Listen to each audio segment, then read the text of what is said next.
Price Lord. இயேசு கிறிஸ்துவின் நாமத்தால் உங்களை வாழ்த்துக்கிறேன். நீங்கள் சுகமுடன் இருக்க நான் பிரார்த்திக்கிறேன். இன்றைக்கு தேவனுடைய வார்த்தை ஒன்று பார்க்கலாம்.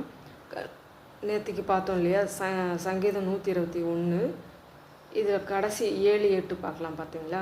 கர்த்தர் உன்னை எல்லா தீங்குக்கும் விலக்கி காப்பார், அவர் உன் ஆத்துமாவை காப்பார்.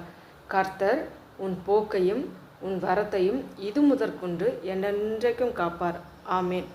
நாம் செய்ய வேண்டியது ஒன்று தான். என்ன தெரியுமா? நீதிமொழிகள் 3:6 பார்க்குறோம். உன் வழிகளிலெல்லாம் அவரை நினைத்துக்கொள், அப்பொழுது அவர் உன் பாதைகளை செவ்வைப்படுத்துவார். ஆமீன்.